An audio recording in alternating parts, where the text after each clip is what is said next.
Chers amis, merci de votre fidélité à nos programmes sur cette chaîne YouTube, cette chère Henri Lafontaine, que nous essayons de remplir au fur et à mesure de nos réflexions, au fur et à mesure que nos invités acceptent de nous rejoindre. Henri Lafontaine, vous le savez, c'est un combat pour la paix, mais le combat pour la paix aujourd'hui passe aussi manifestement, notre invité va s'en expliquer, par une défense européenne, une Europe qu'Henri Lafontaine n'a pas vu naître, l'appelait-il sous cette forme-là de ses voeux. En tout cas, il aspirait à l'union des peuples et des peuples pour la paix par l'arbitrage. On va voir ce qu'il en est. Notre invité est Jean Martiat. Jean Martiat, une carrière de militaire, une carrière académique aussi, un des anciens patrons de l'École royale militaire et surtout maintenant un des promoteurs d'une Europe unifiée, d'États unis peut-être d'Europe,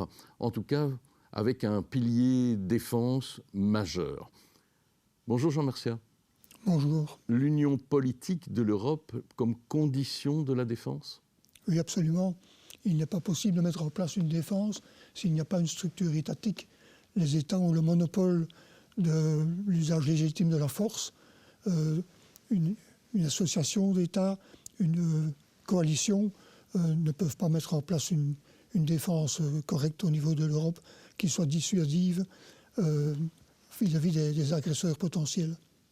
Est-ce qu'on pourrait dire dès lors que d'une certaine manière, l'axe franco-allemand et en particulier Paris, la France, sont depuis le départ les fossoyeurs de cette aspiration à l'indépendance et à la structuration d'une souveraineté européenne, parce que c'est Paris qui refuse la communauté européenne de défense.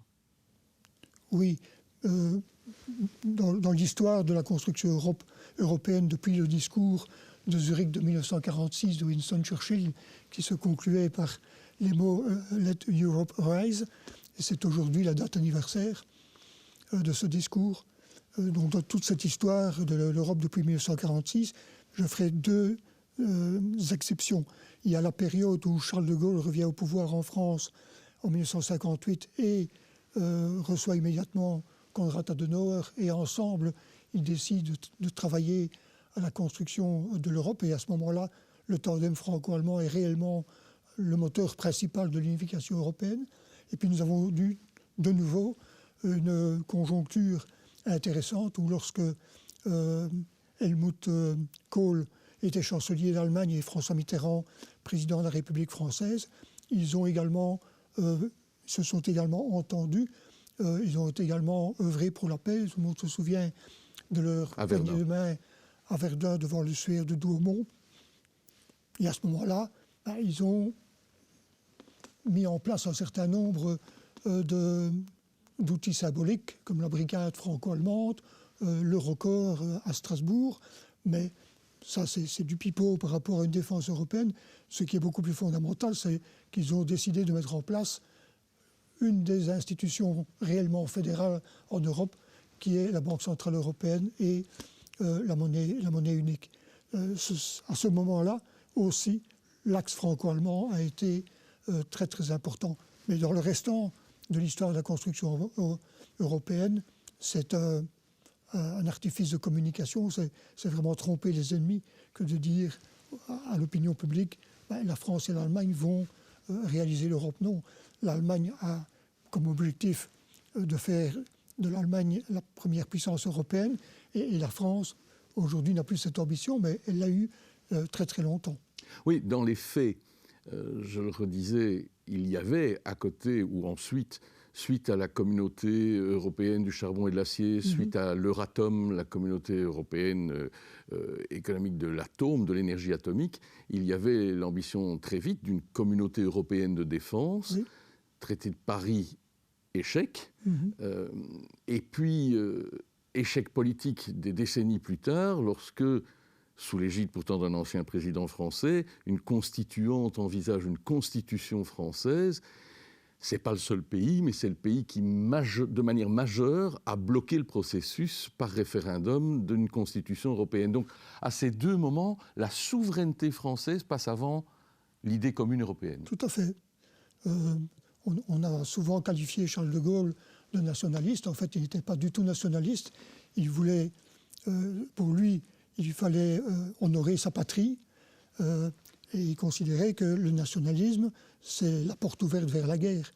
Il disait, moi j'ai l'amour de ma patrie, et les nationalistes, ils ont la haine des autres. En fait, aujourd'hui, est-ce qu'il y a moyen de réparer le tissu? Parce qu'on voit un peu partout dans l'Union européenne, de Budapest à même Bratislava, en passant sans doute par Varsovie et alors les anciens pays fondateurs de l'Union européenne, on voit quand même émerger à nouveau un peu le sentiment du chacun pour soi. Tout à fait. Est-ce qu'on peut envisager, par les temps qui courent, avec un fond de guerre à nos frontières, est-ce qu'on peut envisager raisonnablement cette transition politique et de défense qui va prendre au moins une décennie? Il faut l'envisager parce que la situation actuelle mène au déclassement de l'Europe. Le récent rapport de l'ancien Premier ministre italien Letta le démontre pour sa part.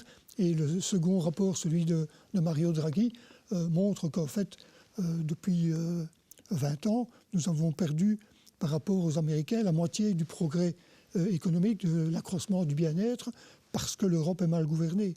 Donc, il faudrait effectivement reprendre le métier à tisser à son origine, c'est-à-dire le discours de Churchill, le discours de Robert Schuman, et corriger le péché originel commis par Robert Schuman, qui a annoncé dans son discours à 2 reprises la mise en place d'une fédération européenne et qui malheureusement, dans le dernier alinéa de son texte, nous dit qu'il va réaliser cette fédération par un traité entre 6 États.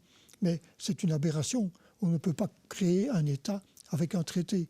On peut créer une confédération éventuellement, dont on sait qu'elle ne fonctionne que de manière très peu satisfaisante, mais pour créer une fédération, les Américains et 89 autres États l'ont démontré depuis, nécessitent la mise en place d'une constituante, la rédaction et l'approbation d'une constitution. C'est le peuple qui doit redevenir souverain. Oui, en fait, j'entends bien. Vous espérez demain lire une constitution européenne qui commencerait comme celle d'Amérique. We the people, nous, les peuples.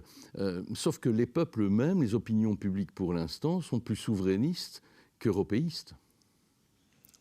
Les eurobaromètres ne disent pas tout à fait cela. Les eurobaromètres maintiennent le fait que les Européens aspirent à une union plus grande, aspirent à une défense commune, même en Grande-Bretagne, même en France. Il y a une majorité depuis les années 1950 pour mettre en place une armée européenne, même si les gens ne savent pas exactement ce que c'est qu'une armée européenne. Tout le monde n'a pas 40 ans de métier militaire derrière soi.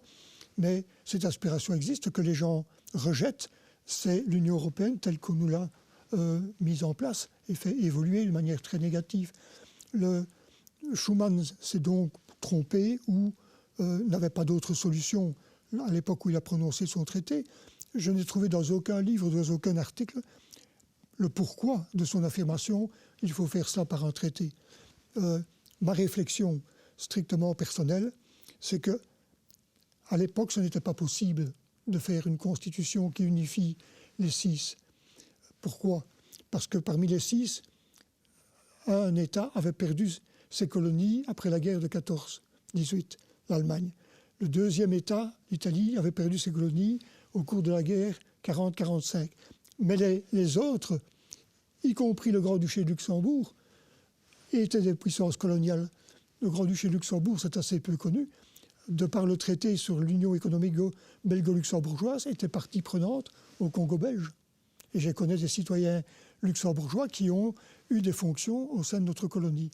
Donc, on peut fédérer des États européens sans difficulté, mais on n'arrivait pas à fédérer des empires coloniaux. Donc, depuis la décolonisation, les choses ont changé. On pourrait donc aujourd'hui parfaitement envisager une fédération. Lorsque on a voulu, sur base de l'exemple créé par la Communauté européenne du charbon et de l'acier, créer une communauté européenne de défense, le Conseil de l'Europe, l'Europe des droits de l'homme, a attiré l'attention des décideurs sur le fait qu'il fallait absolument avant de créer une armée européenne, créer une union politique. Et Paul-Henri Spaak, président de l'Assemblée de la CECA, a fait évoluer son assemblée pour en faire ce qu'on appelait l'Assemblée ad hoc. On a renforcé l'Assemblée de la CECA par des parlementaires nationaux. Et puis, une commission a été créée chargée de rédiger la Constitution européenne. Et les Américains se sont intéressés à cette initiative. Le gouvernement américain a solidement financé le projet. La Fondation Ford a également financé ce projet.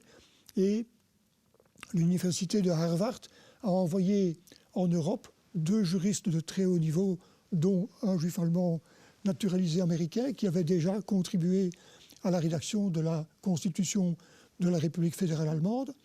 Et une trentaine de juristes de Harvard sont venus appuyer ce type. Et ils ont écrit une pile de livres qui expliquaient dans le détail comment créer une Europe fédérale. Et malheureusement, au lieu d'aller vers l'établissement d'une constitution plus ou moins inspirée du modèle américain, la commission Spaak a dit non, nous allons rester dans la ligne du traité. Et ce traité aurait dû être ratifié en même temps que le traité sur la Communauté européenne de défense, et les deux se sont écrasés devant l'Assemblée nationale française.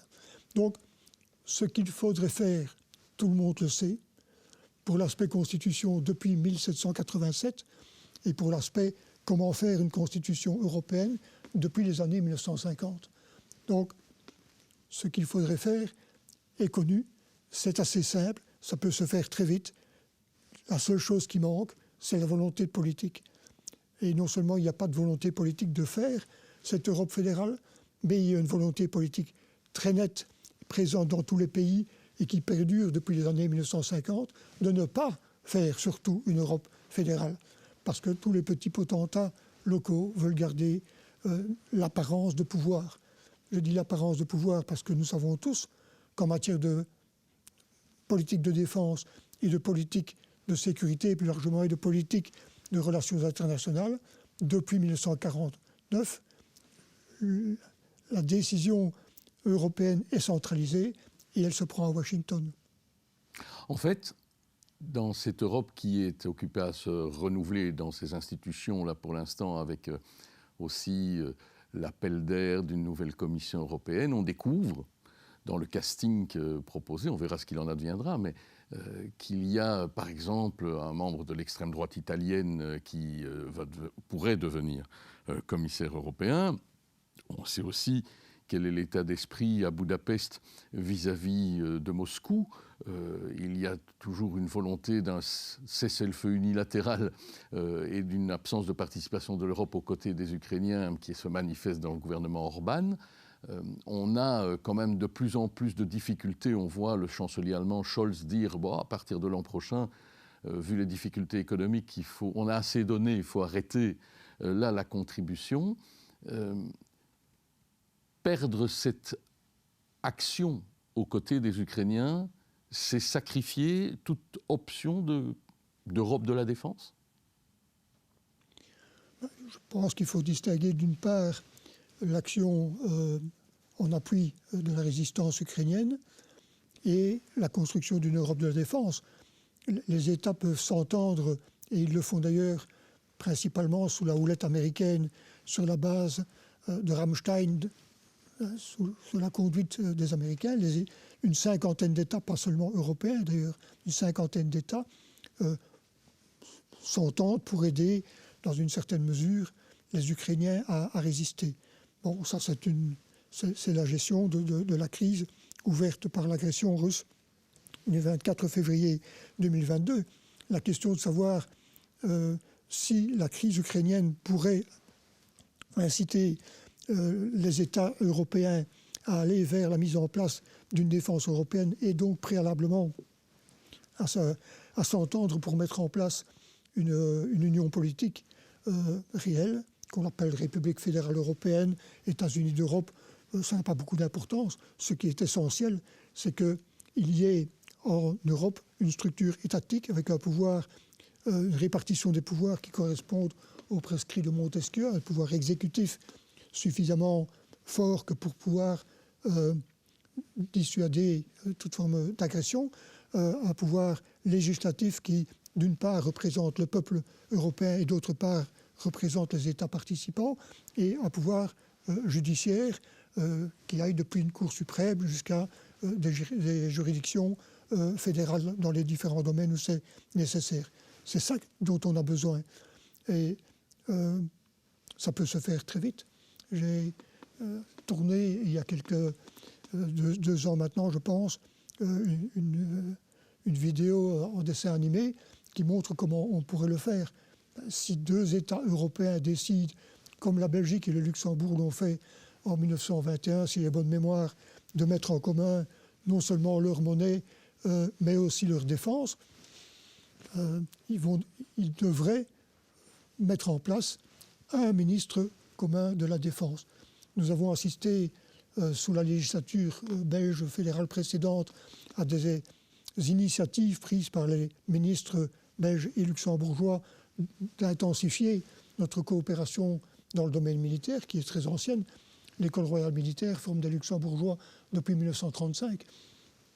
Mais ils ont voulu créer un bataillon de reconnaissance belgo-luxembourgeois, avec un chef de corps qui, par définition presque, ne peut guère être qu'un lieutenant-colonel belge, parce que l'armée luxembourgeoise est tellement petite que les officiers luxembourgeois n'ont pas la possibilité de commencer comme chef de peloton, commandant de compagnie, et de progresser jusqu'à avoir la capacité réelle de commander un bataillon au feu.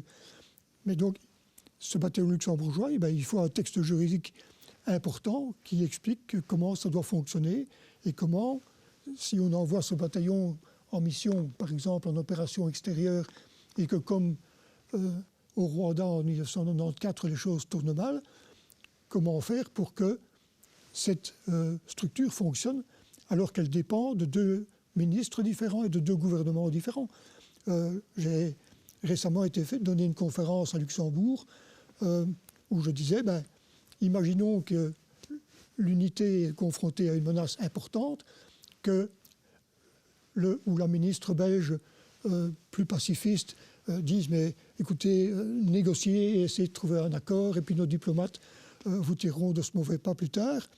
Mais la ministre luxembourgeoise de la Défense est à moitié luxembourgeoise et à moitié japonaise. Et je disais, imaginons qu'avec un esprit de samouraï, elle dise au contraire, non, défendez-vous, servez-vous de vos armes, etc. Que peut faire le chef de corps d'une unité comme celle-là? Est-ce qu'il va dire à 50% de ces gens, rendez-vous et parlementez, et aux autres 50%, ouvrez le feu? Ça n'a pas de sens. Pour que ce genre de choses puissent réellement fonctionner, il faut nécessairement qu'on respecte un des principes fondamentaux de l'art militaire, qui est le principe de l'unité de commandement. Vous pouvez relire Sun Tzu, Thucydide, Clausewitz, tous les grands auteurs ont tous plus ou moins dit la même chose. Pour faire la guerre d'une manière efficace et efficiente, il y a un certain nombre de règles qu'il faut absolument respecter. Et ne pas appliquer le principe de l'unité de commandement, c'est se forcer à faire la guerre dans le cadre d'une coalition. C'est possible. On est quand même plus fort dans le cadre d'une coalition qu'en devant affronter l'ennemi tout seul. Mais c'est extrêmement compliqué de faire la guerre au départ d'une coalition. C'est Foch qui disait que depuis qu'il avait dû diriger une coalition, il avait beaucoup moins d'admiration pour Napoléon Bonaparte, qui, lui, avait l'unité de commandement entre les mains et se battait contre des coalitions successives qui se sont toutes effondrées. Donc, encore une fois, une défense européenne pour des gens formés, c'est très facile à mettre en place. Ça va demander de l'argent, ça va demander des moyens humains, ça va demander un peu de temps tout de même, mais voilà, c'est connu. Ce qui est compliqué, c'est d'arriver à faire en sorte que nos représentants, à un moment donné,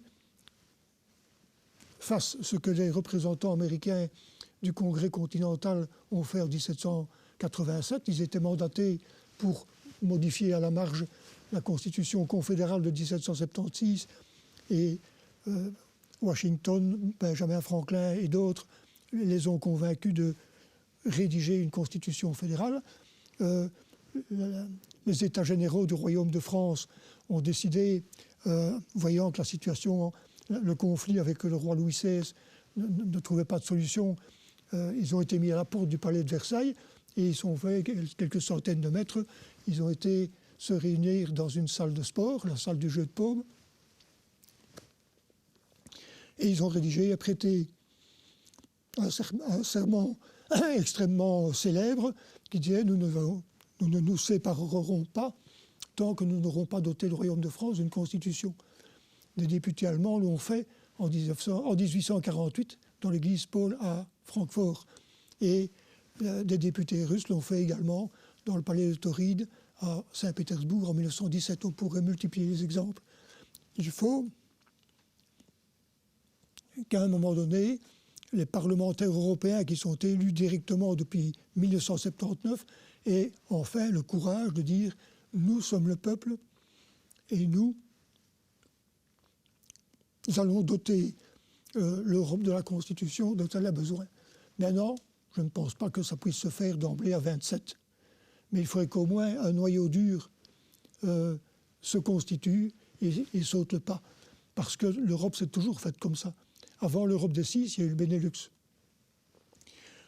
Avant la zone Schengen, les accords signés dans la petite ville de Schengen en 1985 ont été précédés également par la décision du Benelux de supprimer les frontières intérieures. Et malheureusement, à ce moment-là, ni le Benelux, ni les 5 signataires de Schengen n'ont pensé que si on supprimait les frontières intérieures, il fallait créer un organe commun, un gouvernement commun pour gérer les frontières extérieures. Et on l'a payé depuis.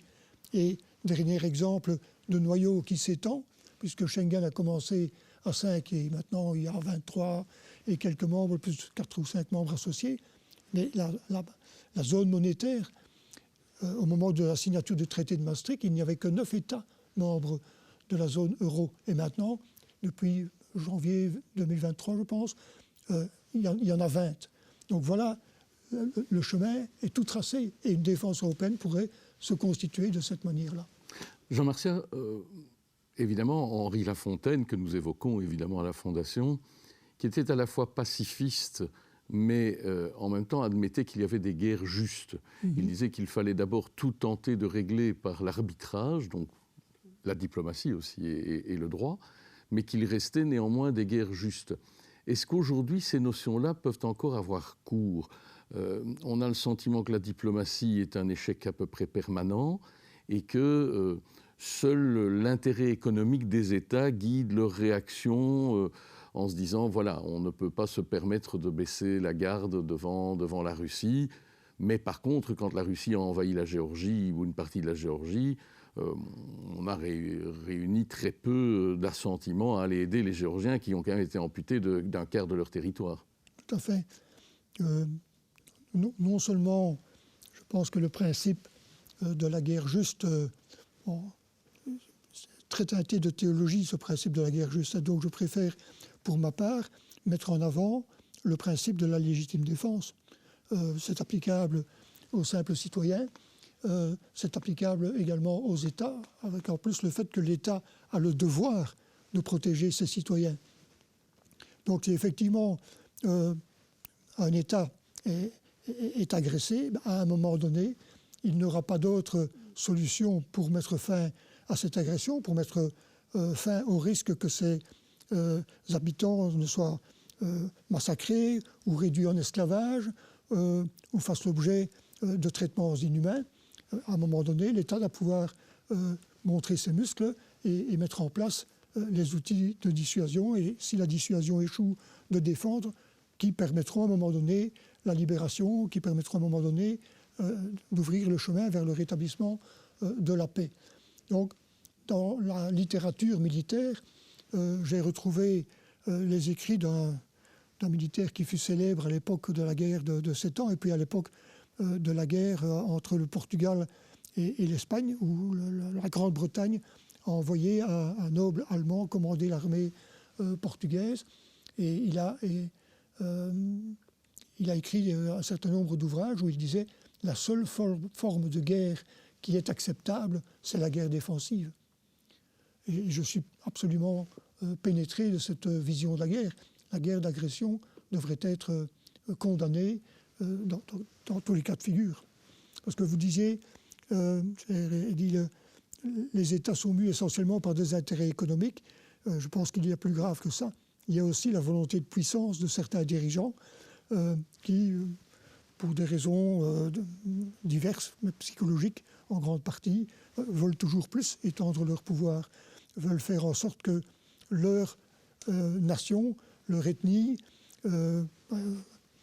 domine les autres et apparaissent comme la puissance hégémonique mondiale. Oui, c'est le cas de Poutine, mais convenons aussi qu'à bien des égards, les États-Unis ne manquent pas à l'appel, pas plus que la Chine de Xi Jinping. Absolument.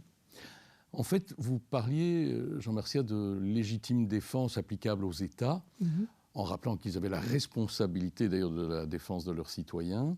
Il y a aussi alors une clause d'assistance à État en danger ou à personne en danger. C'est la base même de l'article 5 du traité de l'Atlantique Nord. En fait, lorsqu'il y a agression contre l'un des membres de l'OTAN, les autres membres sont censés lui apporter le concours. On voit à quel point ça peut rester timide sur la notion réelle du concours à apporter. C'est parfois très gênant. C'est ce qui se passe pour l'instant. Toutes les négociations, peut-on fournir des armes? Jusqu'où peut-on utiliser les armes? Est-ce que ces armes peuvent être utilisées sur sol russe ou pas? Est-ce qu'elles peuvent viser des intérêts russes sur sol russe ou pas? On voit que c'est compliqué. Mais de manière plus générale d'abord, Jean Merciat, est-ce que l'existence de l'OTAN est un peu le somnifère majeur qui a endormi l'Europe? Parce qu'on s'est dit, comme d'habitude, les Américains, c'est notre bouclier, c'est à eux à le faire. Nous, on peut se dégager progressivement de la responsabilité. Oui, c'est un peu contraint et forcé que les Européens se sont engagés dans cette voie-là en 1949.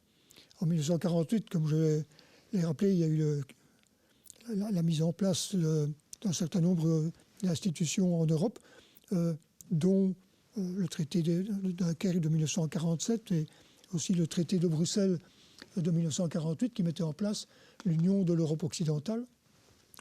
Disparu depuis. Qui est disparu depuis, peut-être malheureusement. Mais voilà, c'est aussi la volonté politique de ne plus aller vers une défense européenne et de ne plus aller vers un État européen. C'est aussi traduite par la liquidation du traité de Bruxelles et la liquidation de l'UEO. Mais lorsqu'ils ont créé cette Union de l'Europe occidentale, ils ont fait le compte du nombre de divisions que les États européens pouvaient mettre en ligne, compte tenu du fait que la France, la Grande-Bretagne, les Pays-Bas menaient des guerres coloniales. C'est arrivé à une cinquantaine de divisions européennes contre 250 soviétiques. Donc sans l'appui américain, c'était impossible. Si Staline avait décidé d'avancer, l'Europe n'aurait pas pu tenir plus que quelques jours ou quelques semaines. Donc, dès l'année suivante, un traité a été négocié et signé avec les Américains, le traité de Washington. Et depuis lors, la prise de décision géopolitique, elle est prise par le président des États-Unis. Et le Conseil atlantique est là pour faire en sorte que les dirigeants européens entérinent les décisions américaines. Dans presque tous les cas, il y a eu quelques exemples. Oui, Dominique de Villepin, par exemple. Mais aussi le gouvernement belge en 2003, le gouvernement allemand, Chirac, Schröder, Juncker et Verhofstadt à l'époque ont dit « nous n'irons pas en Irak dans le cadre de l'OTAN ». Et finalement, les Américains sont allés en Irak avec une coalition ad hoc et tout le monde l'a regretté amèrement. Mais en attendant, la Belgique a été solidement sanctionnée pour ne pas avoir suivi la ligne générale que les Américains voulaient imposer à leurs alliés européens. À partir du moment où on renonce à être le décideur, où on se contente de payer et on essaye de payer le moins possible en laissant le gros du fardeau humain et financier aux Américains, on perd de plus en plus sa voix au chapitre. Seul le général de Gaulle, à un moment donné, a réaffirmé la nécessité d'une décision autonome de la France. Et si Adenauer étaient dans une certaine mesure d'accord de le suivre. La majorité en Allemagne a catégoriquement rejeté cela. Et le fameux traité de l'Élysée de 1963 qui mettait en place les éléments d'une confédération franco-allemande, y compris dans le domaine de la défense, a été torpillé lorsque le Bundestag a été prié de le ratifier. Le Bundestag a ajouté au traité négocié par les deux gouvernements un préambule qui subordonnait ce traité de l'Élysée au traité de Washington instituant l'OTAN. Et donc De Gaulle a dit, mais si on subordonne à l'OTAN, cette autonomie franco-allemande n'a strictement plus aucun sens. Et donc je vais créer l'autonomie franco-française, la force de frappe, la dissuasion et l'indépendance de la France. Politique que les successeurs de Gaulle, depuis Pompidou, ont progressivement fait tordre jusqu'à ce que M. Sarkozy décide de réintégrer complètement, sauf la force de frappe, mais toutes les forces armées françaises ont été réintégrées sous le commandement militaire de l'OTAN. Donc, quand on nous parle à Paris ces derniers temps d'autonomie stratégique, ça reste de la communication pour flatter l'ego des Français, mais en pratique, la politique du gouvernement des gouvernements français a consisté à faire l'inverse. In fine, encore sur ce sujet-là, avant ensuite d'approcher de la conclusion, Jean Martiat, on se retrouve donc avec beaucoup de communication, vous l'avez dit, politique, mais aussi un constat. Nos forces armées respectives au sein de l'Union européenne ou de ce qu'on appelle parfois le pilier européen de l'OTAN sont assez disparates en termes d'équipement, en termes de communicabilité et d'opérationnalité conjointe entre ces équipements qui ne se répondent pas forcément. On a aussi totalement fait choix dans la plupart des cas, de s'abonner à des produits militaires américains et pas à développer des produits militaires européens. On l'a vu pour l'aviation, entre autres, mais pas que. Est-ce qu'il y a une possibilité de faire fonctionner interopérationnellement les forces militaires existantes, ou est-ce que l'investissement va être colossal? Parce que pour l'instant, Mario Draghi dit que pour relancer l'économie, il faut 800 milliards par an à injecter, mais il n'a pas dit que c'était 800 milliards dans la défense. Non. Thierry Breton pensait à une centaine de milliards pour la défense, dont il n'avait pas le premier eurocent. Il faudrait, effectivement, les militaires sont convaincus qu'il faudrait avoir une meilleure façon de travailler ensemble en attendant la mise en place d'une défense européenne.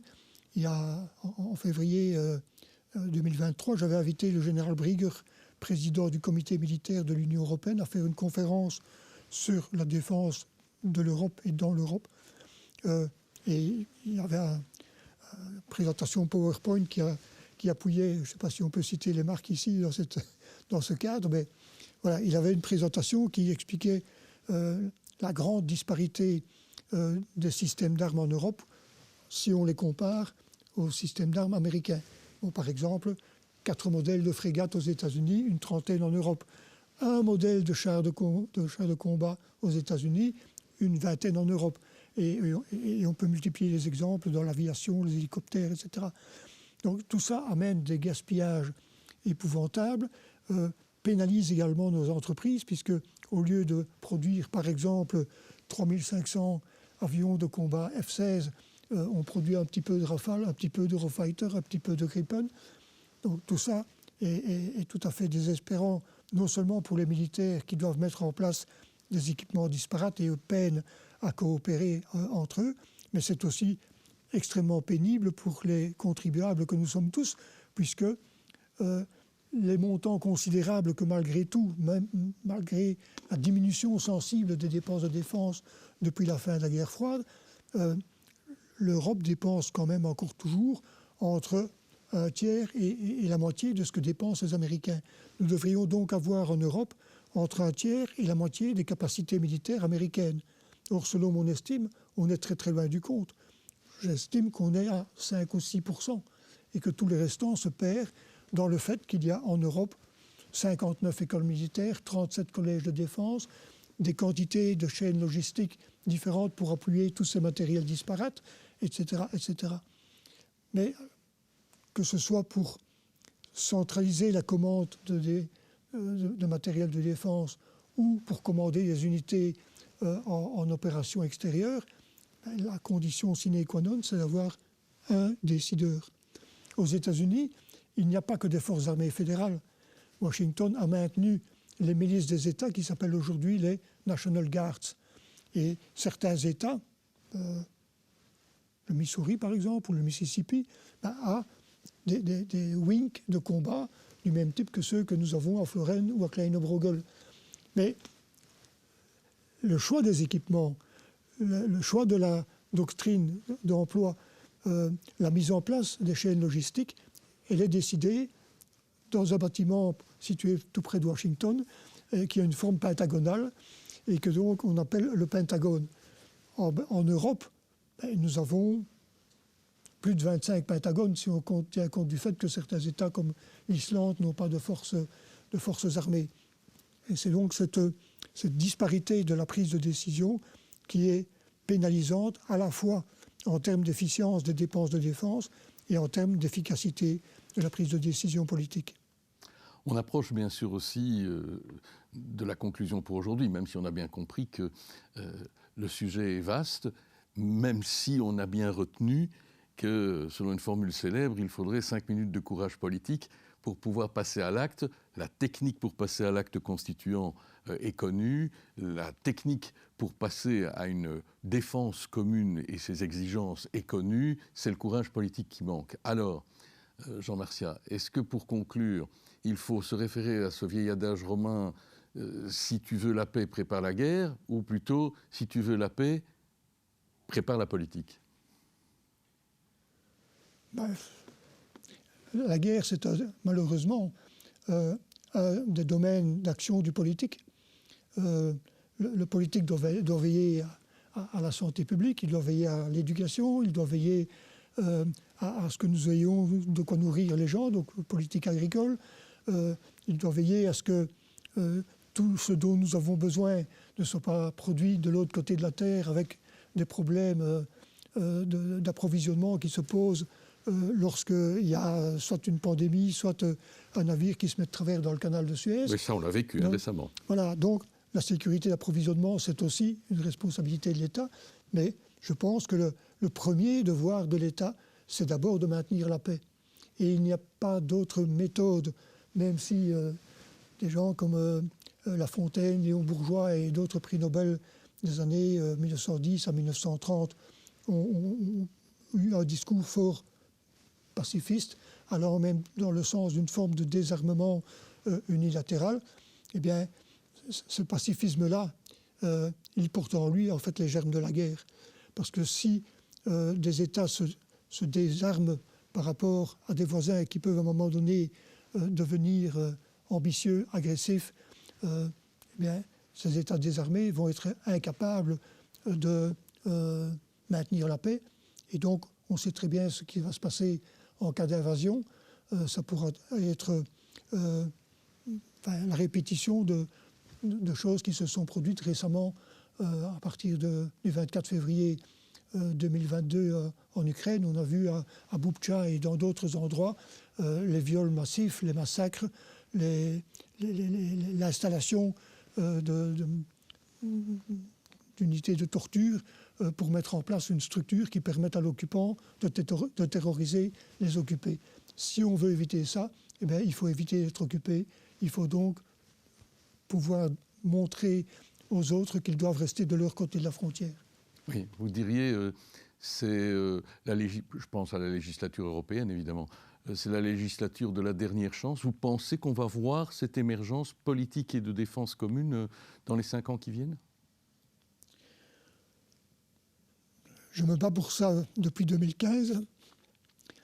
En 9 ans et plus, on n'a pas vu beaucoup de progrès, pour ne pas dire pratiquement pas du tout. Mais il se fait que le 8 octobre, je vais au Parlement européen à Strasbourg, à la demande de quelques parlementaires européens qui disent en tout cas avoir pris conscience du problème.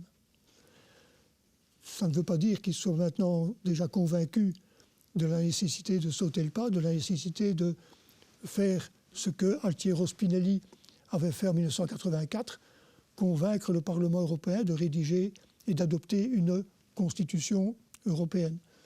Malheureusement, Spinelli a commis la même erreur que Schuman, parce que sa constitution de 1984 avait également la forme d'un traité. Et donc les États au Conseil européen ont pu dire, puisque c'est un traité, c'est notre compétence, et donc nous rejetons le texte pourtant approuvé à une très large majorité par les parlementaires européens, qui depuis ont compris le message et se sont abstenus de faire quoi que ce soit. Mais compte tenu de ce qui se passe maintenant, du conflit naissant entre les États-Unis et la Chine, qui nous répète le fameux piège de Thucydide, c'est-à-dire que la puissance hégémonique ne peut pas accepter d'être contestée et donc est tentée à un moment donné de détruire celui qui le conteste. On a ce qui se passe en Ukraine, on a ce qui se passe au Levant, Gaza, le pays Houthi, le Liban, etc. Si aujourd'hui les responsables politiques ne comprennent pas qu'il faut absolument changer la donne et donner à l'Europe les moyens d'assurer le maintien de la paix ou le rétablissement de la paix là où c'est nécessaire, nous allons vraiment à la catastrophe. Il y a quelques jours, la Livre Belgique a publié un article collectif auquel j'ai contribué, qui faisait le parallèle entre la situation actuelle de l'Europe et l'État polonais du XVIe siècle, une sorte de république où les nobles se réunissaient en assemblée législative, mais où avait chacun un droit de veto, comme nos États ont un droit de veto au Conseil européen. Et cette mauvaise gouvernance a fait de la Pologne État, l'union de la Pologne et de la Lituanie à l'époque, État puissant et prospère, a progressivement affaibli l'ensemble, qui a fini par éclater et même a fini par complètement disparaître, tout simplement parce que la gouvernance était inadéquate. Et Wolfgang Schäuble, l'ancien ministre des Finances allemand, président du Bundestag, avait fait dans un discours intéressant un parallèle entre le Saint-Empire romain de la nation germanique, qui a gouverné l'Allemagne après Charlemagne jusqu'en 1806, qui était une confédération qui a donc toujours très mal fonctionné. Et il disait, c'est frappant de voir comme les institutions actuelles de l'Union européenne sont pratiquement calquées sur celles du Saint-Empire romain germanique. Et il disait donc, l'histoire nous montre que la fin pour l'Union européenne sera semblable à celle du Saint-Empire romain ou à celle du Royaume de Pologne. Donc il faudrait vraiment aujourd'hui qu'un certain nombre de gens prennent conscience du danger et aussi poursuivre, si on néglige un instant les questions géopolitiques, et aussi poursuivre la démarche intellectuelle de messieurs Letta et Draghi, si on veut arrêter la déglingue de l'Europe, le déclassement de l'Europe par rapport aux autres puissances mondiales, il est indispensable de mettre rapidement en place un petit noyau fédéral en Europe. Merci Jean Mercier pour ces explications, cette pédagogie et puis cet appel, vous l'avez compris. Comme le disait Henri Lafontaine, finalement, la guerre est à éviter, mais il reste des guerres justes. Jean Mercier a parlé de guerre de légitime défense.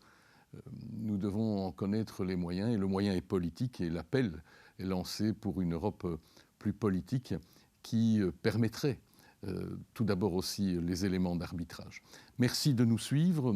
Rendez-vous au prochain épisode que nous vous proposerons sur cette chaîne YouTube et cette chaire Henri Lafontaine.